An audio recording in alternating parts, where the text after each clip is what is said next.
Ndugu mwandishi, kwa kweli mimi nimekuwa kwenye michakato mingi sana. Nimekuwa mbunge miaka 18. Nimekuwa mjumbe wa NEC. Nimekuwa mjumbe wa kamati kuu. Nimekuwa mweka hazina wa taifa. Niseme kwamba hatujawahi kupata mchakato ambao unaniridhisha kuliko huu. Niseme sababu zangu. Kwanza, mchakato huu umeruhusu watu wenye kutia nia wajaze fomu na fomu zao ziangaliwe, tathmini ifanyike kwa kila mgombea, na hatimaye wale wanaorudishwa kwa wananchi, atakayeshinda ndiye anakuwa mgombea, anapeperusha bendera ya CCM. Labda tu amefanya faulo kubwa sana, lakini utaratibu huu unasema kwamba anayeshinda kura za maoni ndiye anakuwa mgombea ubunge. Sasa tofauti ya huu utaratibu na taratibu zilizopita ni kwamba watu walikuwa wanakwenda kugombea, wanatia nguvu zao zote, wanapigiwa kura na majina yao yanaletwa wakati wameshapigiwa kura, na unakuta vikao vinaweza kumwacha yule aliyeshinda, ikamwacha aliyekuwa wa pili, ikamwacha aliyekuwa wa tatu, na ikamchukua mtu wa mwisho. Kwa hiyo ilikuwa sio haki. Hivi sasa ni haki zaidi, kwa sababu wanatathmini majina, wanaangalia sifa. Wale wanaorudishwa wakiwa 5, wakiwa 6, wakiwa 7, wakiwa 8, anayeshinda ndiye anaikuwa mpeperushi wa bendera ya Chama cha Mapinduzi. Kwa hiyo nasema kwamba utaratibu huu ndio unaofaa kuliko utaratibu ambao tulikuwa tunautumia sisi wakati tunagombea. Sababu ya pili nasema utaratibu ni bora zaidi ni kwa sababu wigo umepanuka, yani demokrasia imepanuka. Zamani mkutano mkuu wa jimbo watu 800, 900 ndio wanamchagua mgombea. Hivi sasa watu takriban 10,000 mpaka 12 mpaka kule mabalozi ndiye wanaupiga kura na kusema huyu ndio tuna imani naye.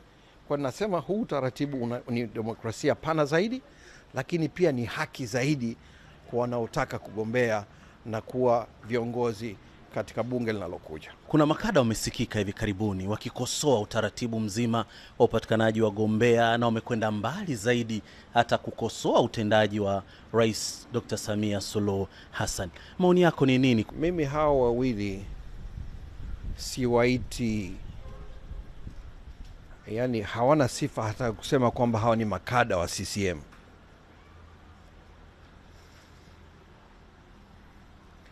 Mzee Gwajima, mzee wangu, tumweke pembeni, lakini tumchukulie Humphrey Polepole. Hivi unaweza kusema kwamba Humphrey Polepole ni kada wa Chama cha Mapinduzi? Mimi nimekuwa katika uongozi wa Chama cha Mapinduzi kwa muda mrefu sana. Nimekuambia hapa, nimekuwa mjumbe wa kamati kuu, nimekuwa mneki, nimekuwa mweka hazina. Sijawahi kusikia jina la Polepole ndani ya Chama cha Mapinduzi mpaka alipoibuka ghafla baada ya uchaguzi wa 2015 akawa katibu mwenezi. Kwa hiyo huyu mtu hana historia katika Chama cha Mapinduzi. Hajawahi kuwa na uongozi wa aina yoyote ndani ya Chama cha Mapinduzi mpaka alipopata ukatibu mwenezi. Kwa hiyo anaposema kuhusu mila, desturi na utaratibu wa Chama cha Mapinduzi, najiuliza huyu mtu ambaye hajawahi kuwa kiongozi katika chama hiki mpaka alipopata ukatibu mwenezi anajuaje utaratibu, tabia na mila na desturi za Chama cha Mapinduzi? Saa ingine hata kujibu kuhusu haya anayosema ni kumkuza bila sababu, kwa sababu mimi simchukulii kwamba ni mtu ambaye ana moral authority, yani ana sifa za kukikosoa Chama cha Mapinduzi. hawa ndio viongozi waliotoka sijui wapi, naita mi viongozi wavamizi walioingia Chama cha Mapinduzi baada ya uchaguzi wa 2015 na kupewa nafasi ambazo hawastahili, na matokeo ya kuwapa watu vyeo vya juu bila kujua historia zao ndio haya. Sababu ukichukulia haya anayosema, hata alipokuwa katibu mwenezi hakuyaamini haya, kwa sababu waliokuwa akifanya walikuwa wanafanya tofauti na haya ambayo anayasema yeye. Chama kilikuwa hakina demokrasia, viongozi, mtu anakuwa 8 ndio anakuwa mgombea ubunge badala ya yule aliyekuwa wa kwanza au wa pili. Sasa hiyo ni demokrasia gani ambayo anaizungumza ndugu yangu Polepole? Huyu mimi namuita mwana CCM wa itifaki na maslahi na sio wa itikadi. Narudia, ni kiongozi au mwana CCM wa itifaki na maslahi na si wa itikadi.